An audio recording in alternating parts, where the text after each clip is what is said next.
Good evening, and welcome back to Vegas October 1 Sounds. I was putting together a compilation of graphs and everything, and I ran across this graph I made, soon after the shooting occurred.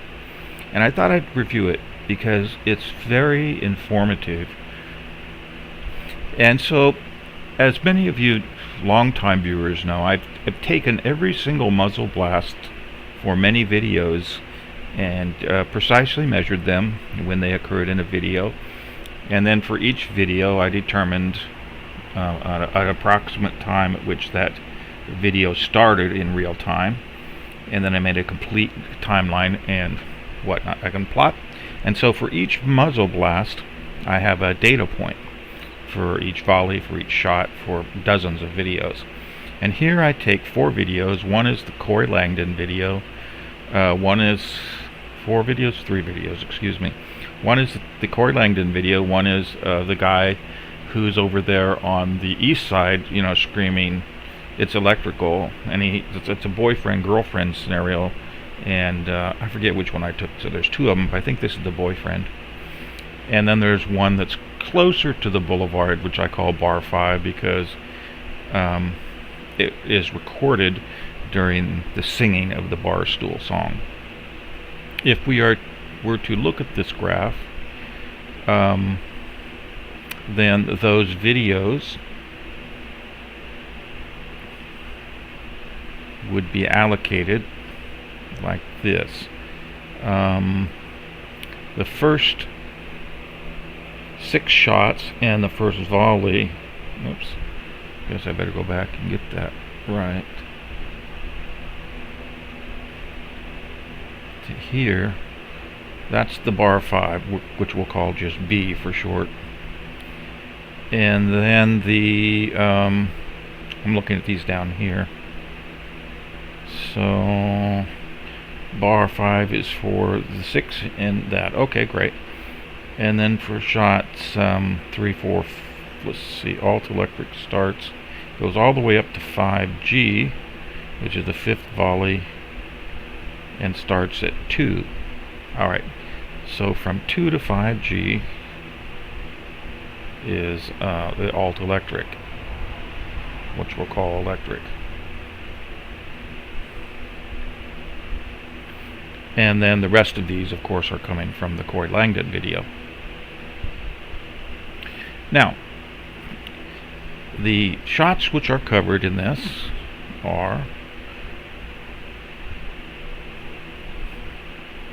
oh, it doesn't show, that's sad.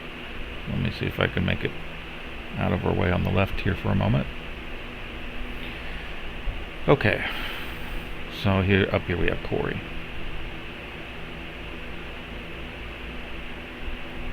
So here we have the first 6 shots, and they total 6.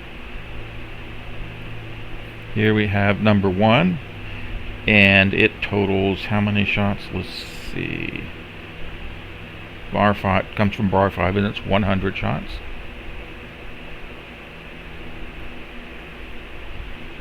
And then we go to number 2 from alt electric. It has 4 parts to A, B, C, D. And let's see, we have 63 and 7 is 70, 80, 95. So 95 shots. And then we're going to look for 3, which has 2 parts, A and B, and it totals 100. And then on 4, it's 95 shots.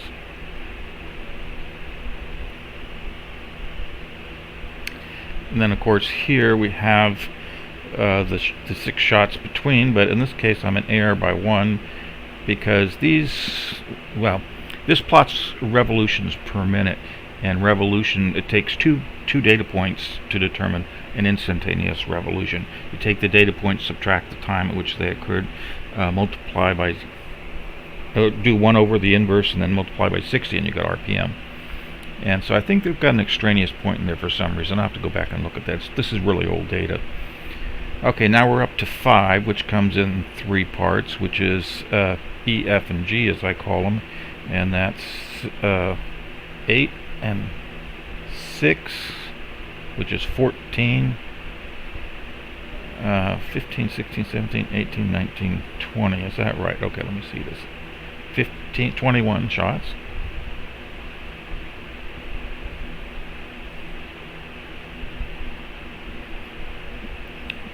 Then we come to the hallway shots at Shuck. So that's should be 5 H's. 5 H's are over here, and that would be a total of 9 plus 13 of 22 shots. Then we come to 6, which has 2 parts, 6A and 6B. 6, 6, 6. So there we go. Okay, and they're a total of 100. 7. Let's see, 7. 95 shots. 8 has 2 portions, 8A and 8B, and they total 74 and 26 are 100. 9 has 3 parts, A, B, and C, and they total 93 and 7, which again is 100. 10, and let's see, 10 has 100 shots. And then 11 has 2 parts, 11A and 11B, and they total, here it says it's 344. Yeah, I don't know, this is old data. I don't think it's 44. I have to go back and review that.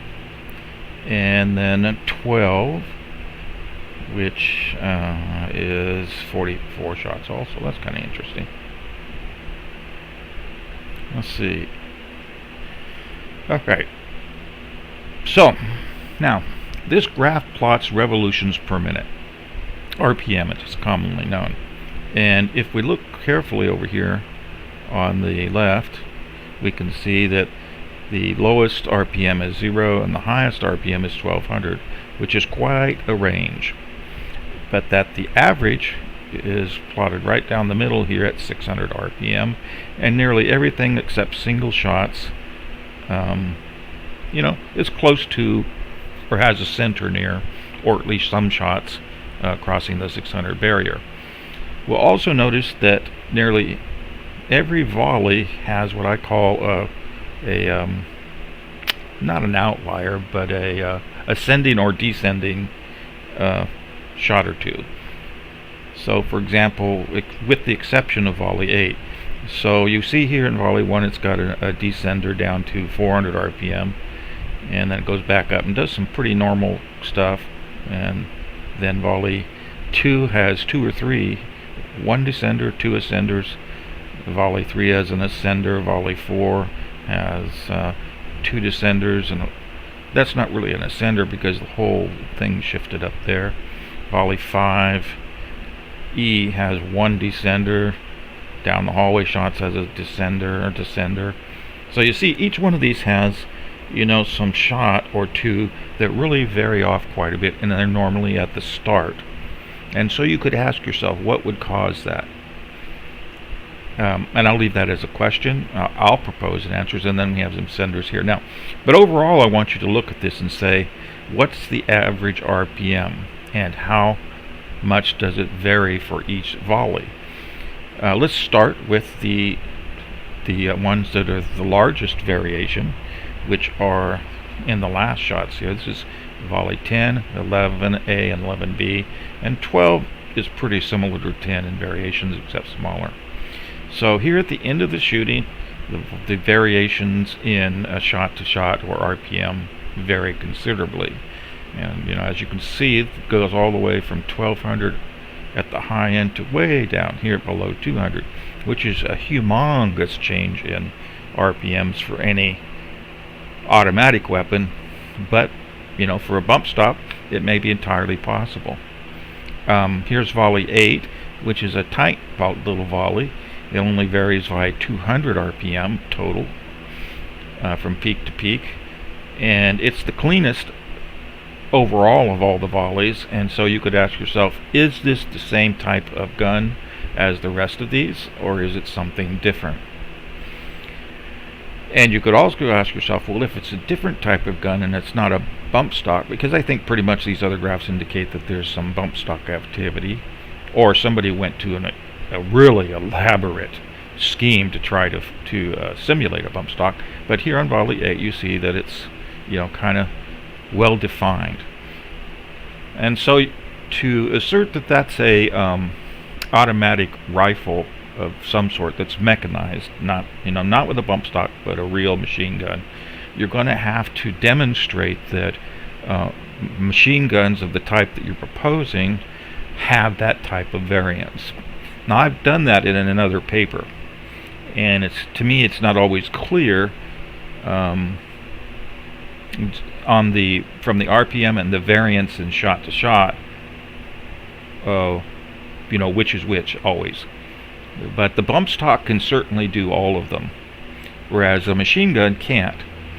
Everything but Volley 8 here is excluded from being the machine guns, primarily on the basis of these ascenders and descenders, because machine guns don't typically start with the first two shots having such a big difference from the rest. They're mechanized, and except for maybe on a gas impingement system charging up the whole thing, there's not much cause for them to have that big a gap. But when you actually go and you measure machine guns, they typically don't have these ascenders or descenders, and they're typically much narrower than this. In fact, a lot of machine guns don't vary by much more than 50 RPM from shot to shot. Some do 100, and then some of the sloppy ones can get up to 200 or 300 variation. But none of them do these other types of things, unless you find one that jams or is something like that, broke in other words.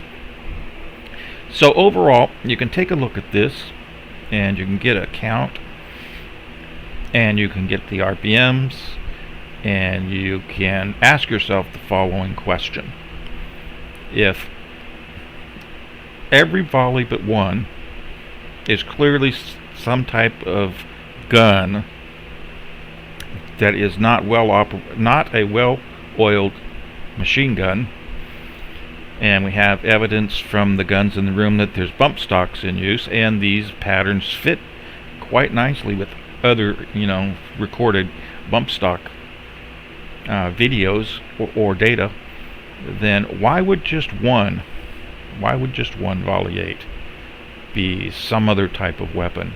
Doesn't it make much more sense to say that, well, if all these are bump stocks, why isn't that one? And it just got, for some reason, a close grouping, shall we say. Now, in terms of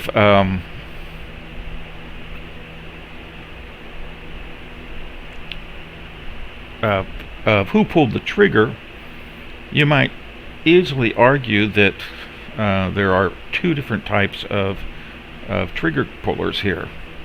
The one that does a pretty close thing, like for volleys 8 and 9 and 1, 2, 3, and then the other one which is like for the rest of the volleys, which are all over the place. You might argue that from this.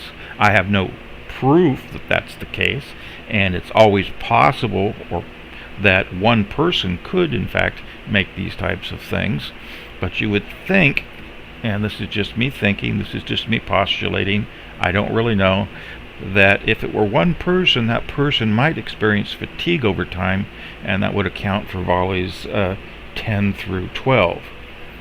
But then that volley 8 comes back into question.